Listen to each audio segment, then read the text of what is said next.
historia es un documental sobre una de muchas expediciones que hizo Colciencias con institutos de investigación científica, pero esta vez fue a la selva de Anorí, ¿sí? En Antioquia, y era la única expedición en donde había dentro del equipo de investigación excombatientes guerrilleros.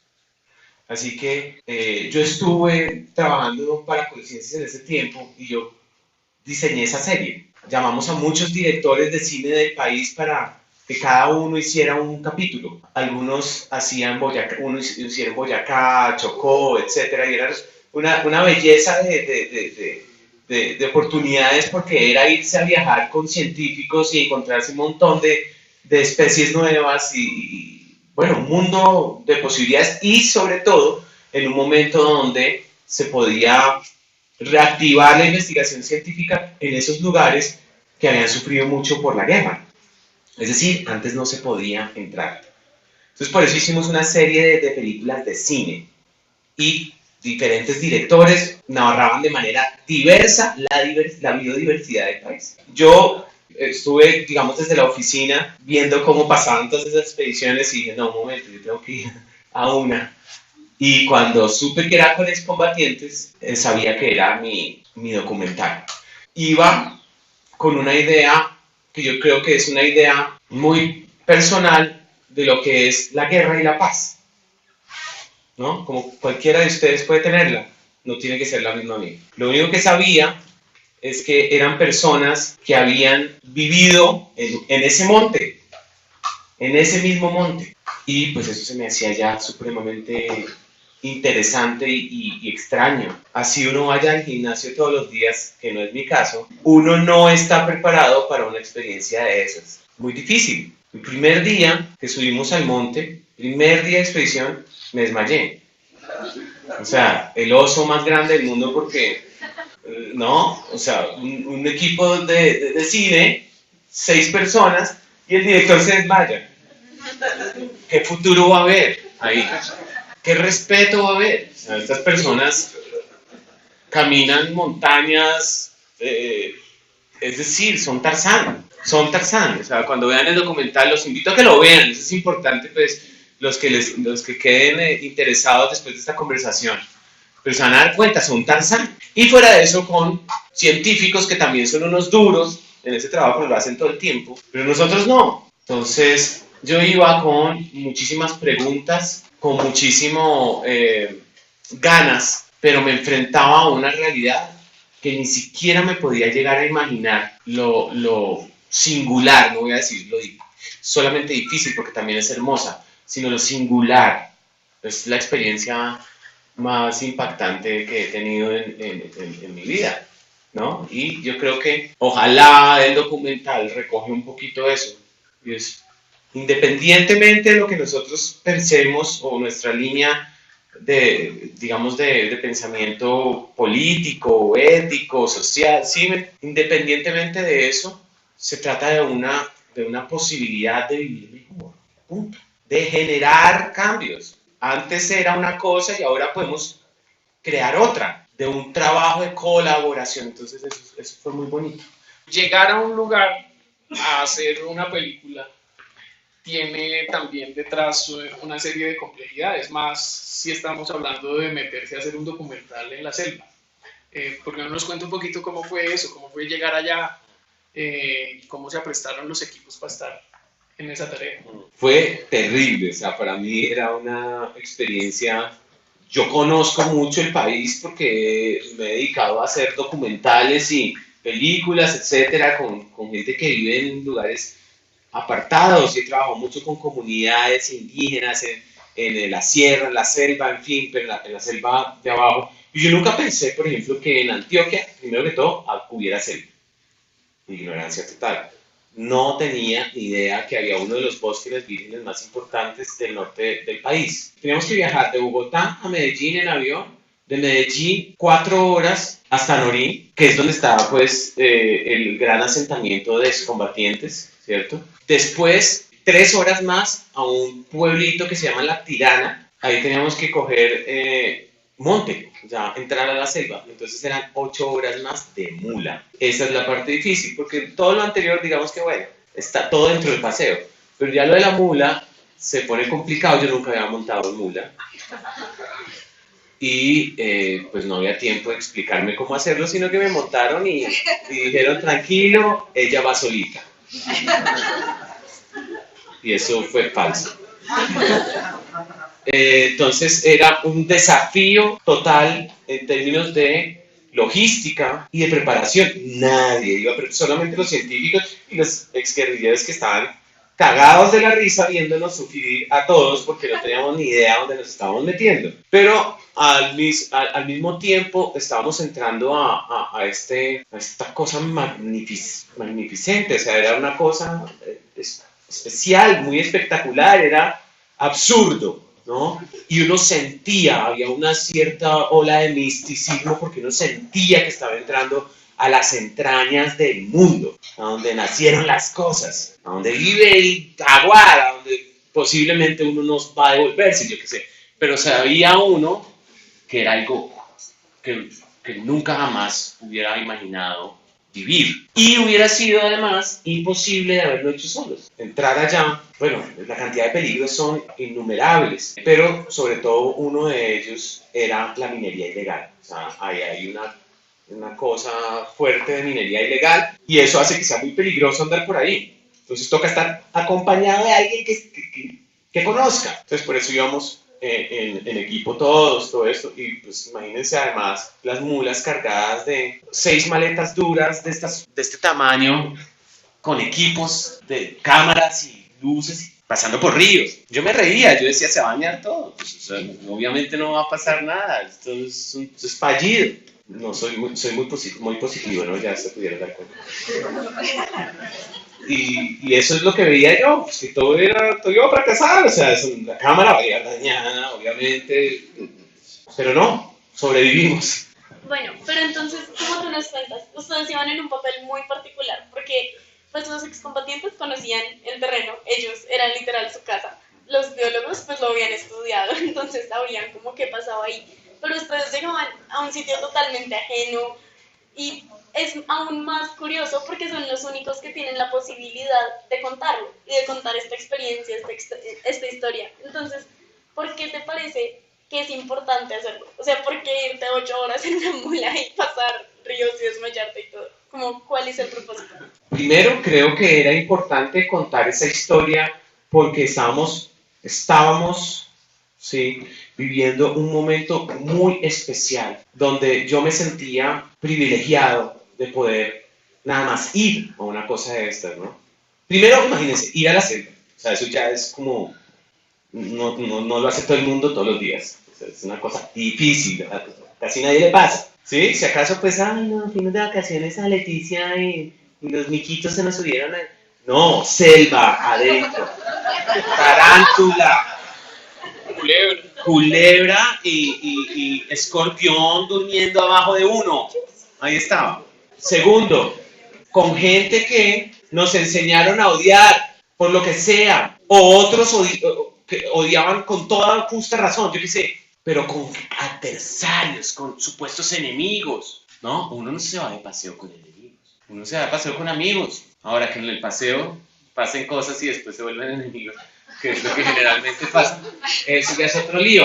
Pero estamos hablando, ¿qué piensan ustedes primero? Pucha, qué miedo. Estamos hablando de que nos educaron y oímos y las noticias y también los hechos también nos decían secuestro, muerte. O sea, díganme las palabras que les hace pensar la palabra guerrillero. Yo no tuve nada que ver en esa pregunta que acabas de hacer. ¿Cuáles son las palabras? O sea, ¿alguno tiene una positiva antes de conocer a un ex guerrillero chévere? A un excombatiente, perdón. Sí, tiene razón. No, la mayoría son malas. O sea, nosotros estamos predispuestos, como dije, unas personas con razón, otras sin razón, pero cargamos una cruz a veces que no es nuestra y nos atrevemos a etiquetar y a definir las personas de esa manera. Entonces, esto me estaba pasando a mí y yo quería vivirlo.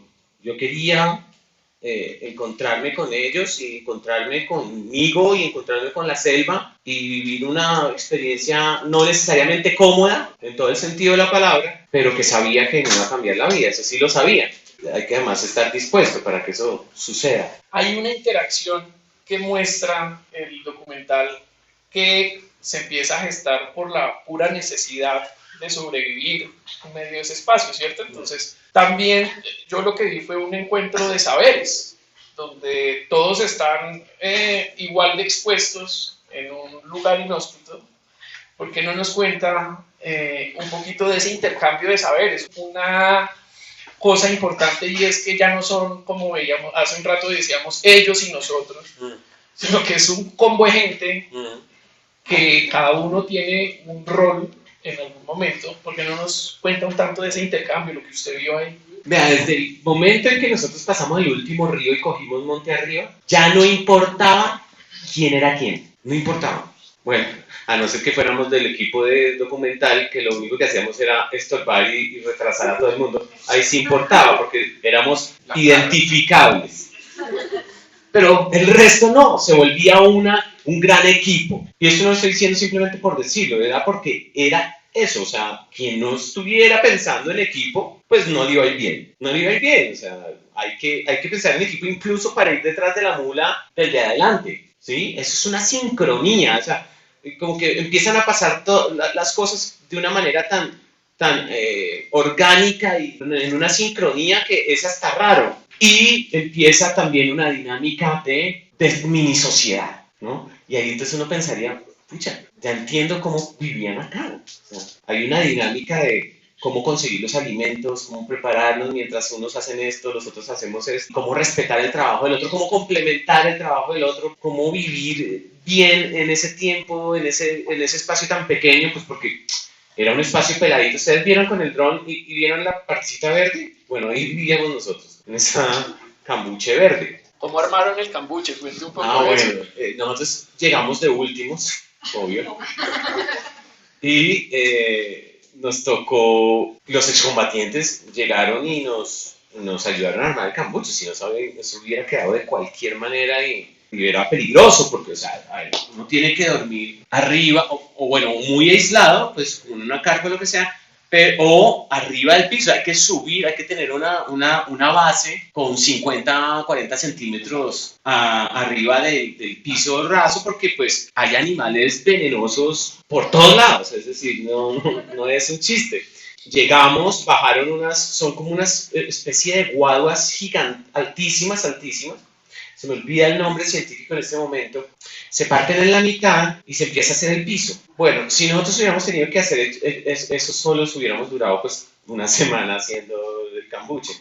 Afortunadamente estaba el excomandante de ese frente, o sea, si no tenía susto, ahí, esa era nuestra primera tarea juntos, era ese cambuche, y fue con el excomandante. Además nos daba gusto en todo, nosotros diseñábamos y decíamos, uy, ¿qué tal si hacemos una mesa acá? Y ellos, de una, hagámosla. Entonces ya todos estaban acomodaditos, nosotros duramos 6 horas armando el cambuche y terminamos, digamos, a las 7 de la noche, justo para tirarnos encima de ese piso y amanecer al otro día sin más, porque estábamos cansadísimos. Bueno, por ejemplo, ahora que mencionaste lo del nombre científico, hay una parte en el documental donde los biólogos empiezan a contarles a los excombatientes los nombres científicos de las plantas que ellos vienen viendo toda su vida, todos los días, mientras caminan por su casa prácticamente. Fue abrirles el mundo, pero a conciencias también.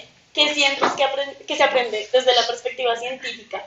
Como de hablar con personas que tú normalmente no considerarías que pueden enseñarte tanto. Esa es una pregunta súper chévere, porque resulta que, bueno, yo creo mucho en la ciencia, pero no creo que la ciencia sea solamente la ciencia que está aprobada científicamente. Es decir, hay un montón de conocimientos ancestrales y de otros tipos de conocimientos, ¿cierto? No aprobados por la ciencia, que no dejan de ser ciencia. ¿Qué nos dimos cuenta nosotros? Que los excombatientes eran científicos de ese monte, empíricos, sino que no manejaban la misma terminología. Es decir, ellos ignoraban los nombres científicos de lo que encontraban, pero ellos sabían dónde encontrarlo. Así es simple, ellos sabían. O sea, si no hubiera sido por ellos, las recoger las muestras de los animales que encontraron. ¿Saben cuántas nuevas especies se encontraron ahí en Anorí? 16 nuevas especies de animales nomás. O sea, imagínense la riqueza. 16 nuevas especies para la ciencia. No se había visto ese bichito, pero ellos lo habían visto, ellos convivían con ese bichito y decían, ¡ay! Esa palma es tan especial. Con esa hacíamos las camas.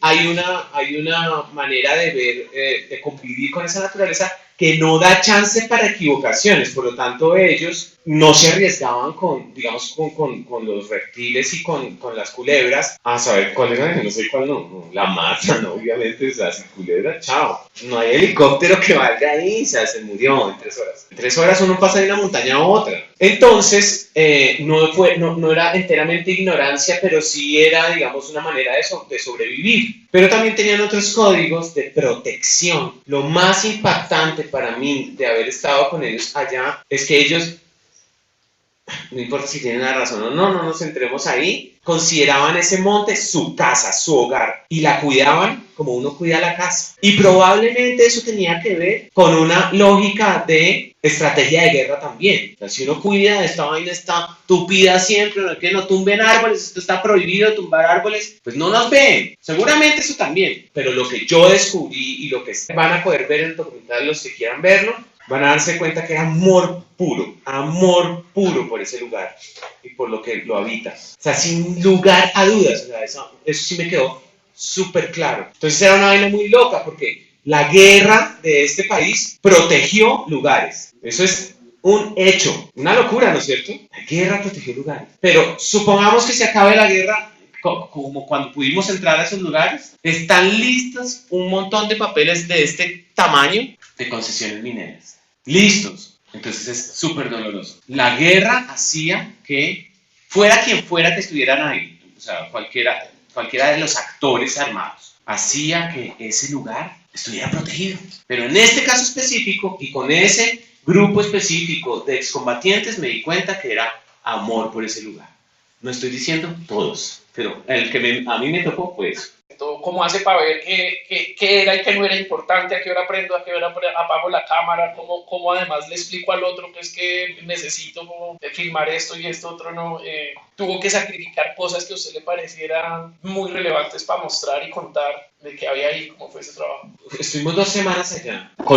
Lógica, solamente llevamos una cámara, esto fue grabado a una cámara. Bueno, a una cámara, y yo tenía ese celular con un Osmo y grababa en 4K también, pero era una cámara grande de estas de cine digital, pues porque no había tampoco gente que para hacerlo a 2 cámaras, hubiera sido perfecto, pero no, era una cosa muy clásica, nos tocó así, porque había una limitante de gente, o sea, nosotros no nos podíamos ir más de 5 porque si no nos dejaban ir. Aparte de eso, creo que con una cámara se concentra uno, porque uno tiene que saber decidir qué grabar y por qué. O sea, uno todo el tiempo está descartando cosas. ¿Cómo? Por puro olfato. La verdad es puro olfato, son presentimientos. O sea, lógico que hay una investigación, pero como es un documental y uno llega a una realidad que no conocía, todos los planes se van para el carajo. Eso es mentira, o sea, no dije, no, el primer día voy a hablar con el excomandante, y el excomandante prendimos la cámara y no, nada más,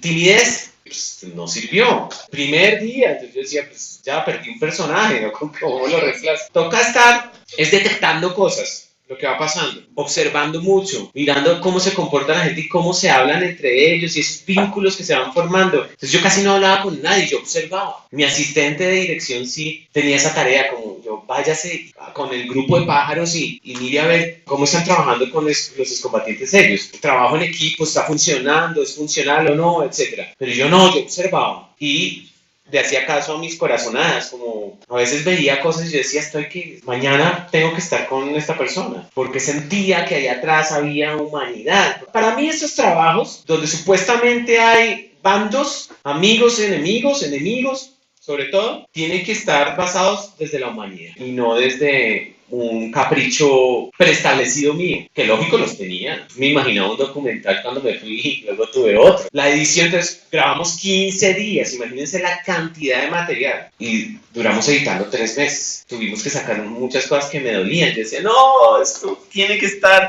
pero no. La película, el primer corto duraba 3 horas. 3 horas, ¿quién iba a ver eso? El trabajo de edición fue complicado y todo eso, pero creo que logramos contar una historia de manera que se cerrara y que pues hablara de eso, de la humanidad de un equipo, de un grupo de gente haciendo una colaboración en un lugar de este país, en un lugar fantástico de este país. Si pudieras contarnos como alguna de esas cosas que te hubiera gustado que salieran en el documental, aunque hubiera quedado 3 horas.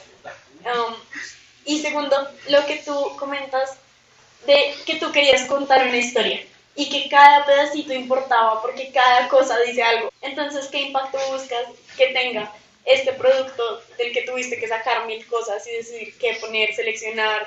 Voy a empezar con la última.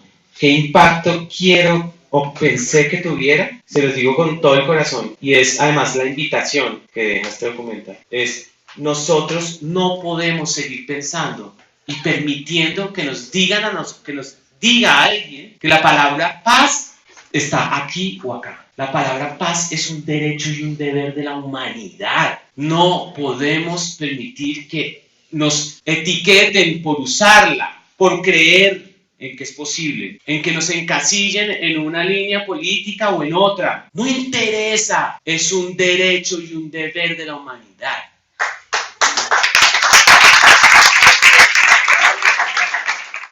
Por ejemplo, con la cocinera, la que nos cocinaba, una señora, pues era no un equipo, era todo un departamento de cocina, esto, pero había una que era muy especial, que me encantaba a mí porque siempre estaba, pues los primeros días siempre estaba brava, pero luego descubrí yo que no era brava, sino que era tenía un humor muy particular y era muy ácida ella. Y a mí me fascina ese humor, yo tengo el mismo y como que nos encontramos las miradas y además me guardaba los mejores pedazos de carne. Desarrollamos una relación muy chévere, muy particular y me encantaba además porque era una mujer muy libre y muy fuerte, muy fuerte. O sea, esta señora mandaba y punto. El comandante no mandaba, mandaba era ella. Y a mí me encantaba a ella, me parecía un gran personaje y me tocó eliminarla. Pero... Gracias por la aclaración, sí. Nos tocó editarla. Teníamos que pensar en algo que era más importante que el amor que nosotros le desarrollamos a los personajes y era que el documental tuviera una narrativa que no tuviera que explicarse, que fuera dinámica, que se sintiera bien. Y pues de pronto esto era más capricho y más como porque es un personaje lindísimo, pero digamos que narrativamente no aportaba lo que tenía que aportar a la historia. Hay una vaina, bueno, muchas, pero este ¿se dice póster, o sea? Sí, afiche. El afiche de la película. No se me ocurrió a mí ni a nadie de mi equipo. Esto fue producto de una conversación con un científico que es no sé si lo oyeron hablar, bueno, todos eran países, pero el recontrapaisa que habla al principio del tráiler, y él dice, esto es la casa de la vida. Pero así como la cosa más obvia del mundo. Pero después empezó a desarrollar esa idea y a mí me dejó absolutamente boquiabierto de la manera en que lo digo, como tan sencillo, tan simple. Es un tipo, ojo, es súper joven, digo, es de los jóvenes, de los nuevos científicos que más sabe de orquídeas en el país. O sea, es una cosa bestial, el tipo es fantástico. Pero lo más bonito de él es que él vive haciendo trabajo con las comunidades, no necesariamente excombatientes solamente, sino comunidades, para que las comunidades se apropien del conocimiento. Eso tiene que pasar también. Y de eso se trata el documental también. Pero entonces a lo que voy es, a él se le ocurrió eso. Él dijo como, este bosque es la casa de la vida. Pero él lo dijo así como si nada. No estuviera diciendo algo muy poético. Me pareció que era completamente poético. Es la casa de la vida. La selva es la casa de la vida. Lo desarrolló también, que pues cuando estábamos editando, yo tenía una lista como de 2, 3 nombres. Y oímos eso y no hay que buscar más. ¿Cómo piensas ¿qué se puede contar este tipo de cosas desde el arte? ¿Qué papel podría tener para el futuro del país? Creo que el arte tiene una libertad especial. Para el que le guste, por ejemplo, el rock, o el rock en español, no sé qué, y se pone a investigar, hubo países en los 70s, 80s que estaban en dictadura y que era complicado hablar. Y había una manera de encontrar analogías, metáforas, etcétera, para no dejar de decir lo que se quiere decir, pero tampoco ser obvios con lo que se decía. Pero una manera también el arte yo creo que es rebeldía, el arte es inteligencia, el arte es pasión, el arte es amor, pero tiene libertad. Uno puede entrar y salir y dejarla además que sea por sí misma, no necesariamente. Un documental, lógicamente, es un estilo narrativo del cine que tiene ciertas reglas, pero cuando ustedes ven una película de ficción o de animación no hay reglas, ¿sí? Las reglas es lo que permita la imaginación del autor o de quien la hace. Por lo tanto, el arte es una herramienta buenísima en mi concepto para narrar realidades, ficciones y sobre todo la ciencia, la vida. Creo que las entidades públicas y esto, pues, al arriesgarse a hacer cosas así, están haciendo un trabajo efectivo porque van a reclutar un público diferente al que normalmente tienen. Y de eso se trata, que la gente vea las cosas, las consuma, las piense, las disfrute. Yo me pregunto, ¿tiene planeado continuar con esta línea de producciones? ¿Se han imaginado otro tipo de expediciones que usted quisiera documentar? Pues, ¿qué se viene? ¿Cuáles son los proyectos ahorita? El tema, digamos, de la serie con conciencias de Colombia Bio se acabó ya. Pues, o sea, digamos que ya esta era la película final. Fueron 11, iban a ser dos, pero nos fue bien, y seguimos, pero digamos que no es un secreto que hubo cambio de gobierno y al gobierno de ahora no le interesa lo mismo que le interesaba al anterior, sin entrar en detalles, y entonces esa serie se acabó. Ahora, míos personales, yo sí, claro, pues yo siempre estoy pendiente de cosas que me motiven, que me muevan el corazón, no necesariamente tienen que ser de documental, puede ser ficción, lo que sea, y ahí estamos escribiendo algunos proyectos. En esta línea estamos escribiendo uno que se llama el Corredor del Jaguar, dedicado a ese animal que es un animal supremamente importante para todas las comunidades, para la ancestralidad de América. Ni siquiera es de Colombia, o sea, es un animal importantísimo y alrededor de él hay un montón de cosmovisiones que uno no es capaz de entender. Así que dedicarle una cosa, además porque conocí a este señor Carlos Castaño Uribe, que es un antropólogo, geólogo, fue uno de los que descubrió la serranía de Chiribiquete hace 30 años, que pues está absolutamente entregado y enloquecido con el tema del jaguar, y cuando fuimos a hacer la película Bio a Chiribiquete nos volvimos muy amigos y entonces ha sido un impacto que yo no me he podido sacar de la cabeza. Necesito que la gente conozca a este señor tan loco y a toda la locura que envuelve ese pensamiento felino, pues que se denomina así, el pensamiento felino. Yo una pregunta más que nada, cuando salió, digamos, ustedes hicieron el documental, pero porque ya se habían tenido las expediciones y dijeron, documentemos, o pensaron las expediciones teniendo en cuenta que era un documental. Buena pregunta.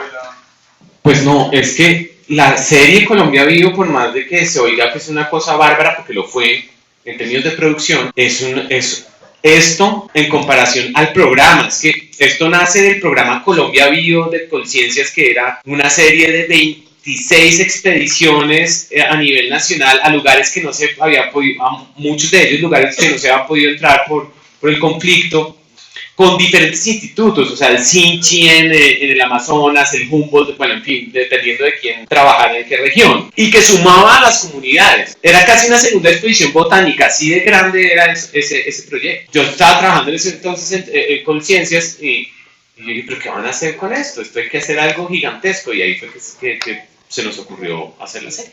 No, yo les dije, tenemos que hacer esto, básicamente. Y la fortuna es que me creyeron y lo hicimos. Gracias. Tengo curiosidad de saber un poco de la parte de distribución del documental. Quiero saber si quizá tú tuviste la oportunidad de mostrarlo a excombatientes, o qué reacciones tuviste como directora a tu trabajo.